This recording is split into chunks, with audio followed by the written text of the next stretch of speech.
I think we can all agree that breakage is usually caused by conditions and user error.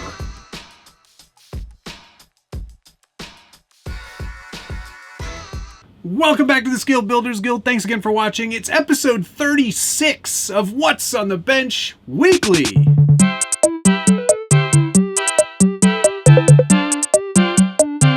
And if you're not familiar with this show, it's where I take you through projects that I'm working on, whether they're on the bench, off the bench, outside, inside, or in the backyard. It's sort of a catch-all for all the stuff that's going on in my week. Can't believe I do the show every week, and there's always something different on it too. Anyway, here's what we're looking at first. It is the Skeeride 2. Yes, it's broken. Yes, I broke it. But I'm not going to say it's totally my fault. I am also going to say that it's not completely the Skeeride 2's design fault either. It's a healthy dose of both. Now, it broke. Obviously, it's 3D printed. It's cold outside. You combine those two things and then you run into stumps, things are going to break. It's just natural. So what have we broken? We broke the handlebars. My man stayed on, but broke the handlebars. And the driver's side ski assembly, A-arms, everything, all busted. Rather dramatically, too. It didn't get captured on film. Not much got captured on film. That's a whole other user error.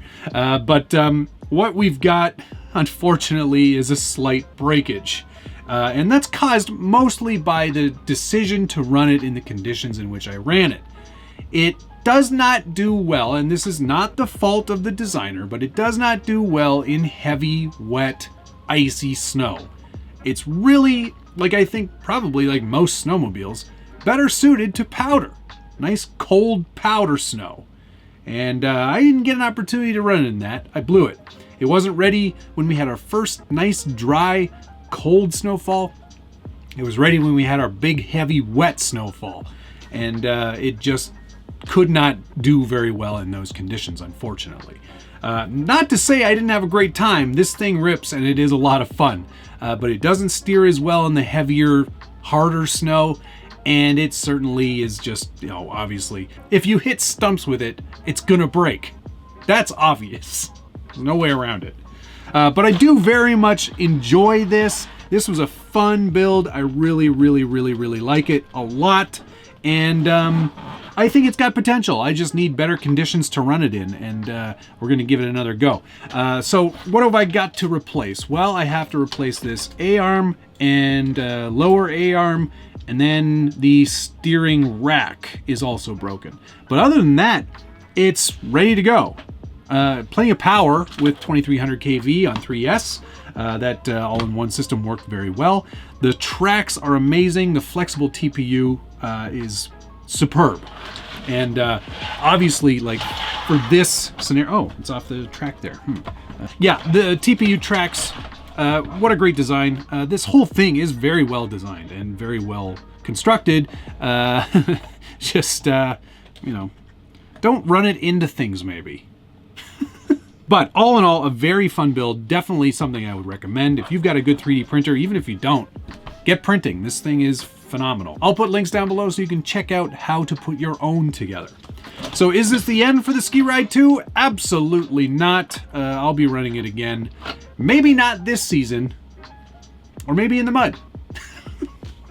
Okay, on to the next thing. Before we go on to the next thing, be sure to like, subscribe, hit the notification bell so you get updates anytime there's a new video. Why wouldn't you hit the notification bell? Do you not like notifications? Ring the notification bell so you get updates anytime there's a new video from the Scale Builders Guild. Okay, on to the next thing. The CUCV is back. Here it is. Yay. What's happened? Nothing.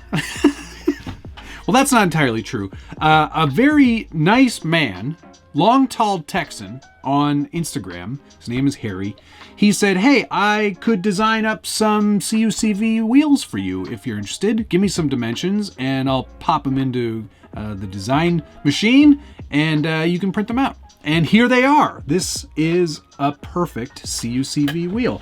It looks amazing. It's so accurate to the real thing. and has all the right bolts, which is fantastic. It is not a beadlock, it is just a glue-on. So therein lies the first dilemma. Do I stick with the 1.9 road tracker from Boom Racing, or do I stretch a 1.55 over the 1.9 to go for a smaller overall tire diameter? I think I know the answer, because I feel like this 1.9 looks a tiny bit big on this truck. It probably should have a slightly smaller diameter, so we'll probably end up going with that. A couple of neat things going on here on this printed wheel, which I'll take off so you can see. It's pretty ingenious. Harry did a really nice job of this design, but as you can see, just standard sort of steel wheel that a CUCV would have. But on the back, there is an actual brake drum, which is pretty cool, and that's where your hex goes in. Now, this is one of the earlier iterations, so it's not as deep. Pardon my noob is also getting a set of these, and he requested a deeper dish on the actual brake drum. So that's something I haven't printed yet, but that's something I'm probably going to print, because it will actually look a lot more accurate than this will, because you won't really see this at all. But hats off to Harry. He did a really fantastic job, and I'm so thrilled to have a set of these. I do believe if there is enough interest, he will be adding these to his Shapeways store, and if he does that, I'll be sure to add a link in future videos. So thank you, Harry, much appreciated. You're really helping the CUCV achieve all of the glory that it deserves in an unreasonable amount of time.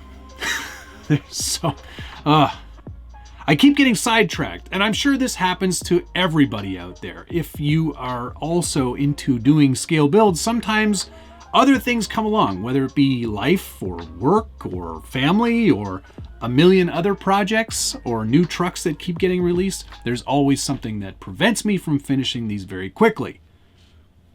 I would love to hear your comments on that too, so post them down below. You know what to do.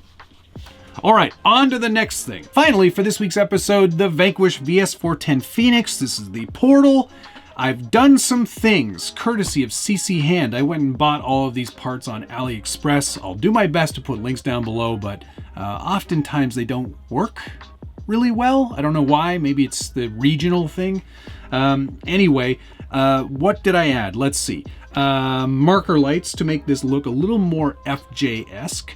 A nice light bar mount sort of thing here with a bunch of lenses and a light kit included. Very cool, and it looks awesome.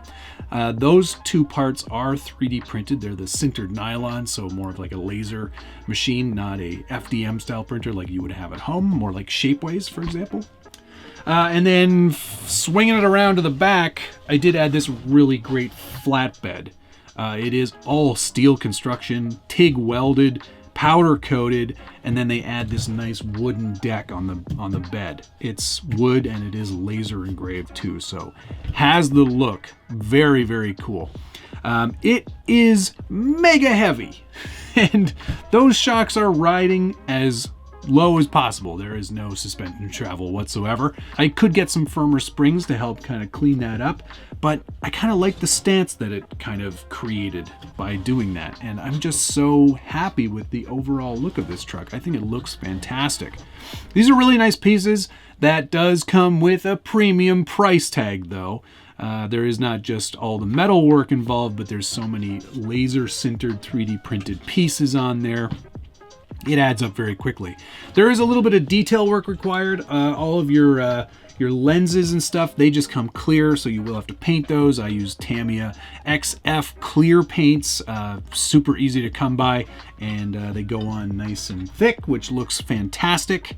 Oh, I also added an exhaust as well, which I thought just kind of, you know, added to the overall look of the truck and just kind of cleaned it up a little bit. It looks really nice. So yeah, that's it for the most part. Oh yeah, if you turn your servo really fast, you can get those lights to go on, which is normal. That's just voltage going through them. But it does light up very nicely. You know what? Maybe we'll get the rest of this light kit installed. There are a few other extra bits. I've got half of the Vanquish light kit installed. This is a separate light kit. Don't have anything in the rear yet, so you know what? Maybe we'll go to sort of an integrated kit and get this fired up in another episode. But there you go. A nice little addition to an already good-looking truck, in my opinion. I just think this kind of gives us a lot more potential for scale accessories and kind of kitting this out to be more of an overland-style truck. I really do like that sort of utility look too. I think we would probably get some mud flaps on there in the future. We'll do the light kit, a license plate. There'll be a bunch of things. And if you've missed it, in previous episodes, I also installed a very nice dashboard in there from Scale Built. A man from the UK 3D prints those in resin and details them or leaves them blank. I got mine blank and detailed it myself, but you can get them customized to your heart's content. It really adds a nice 3D dimension and a lot of depth and detail to one of my most favorite bodies. So there you go, Year of Lexan continuing well. All right, I think that's probably pretty much it. I'll put links down below to everything that was featured in this episode. If you've got any questions, by all means, post them down below. I will be happy to read through them and answer as many of them as I can. 36 weeks in the books. Thank you so much for watching. We'll see you again next week.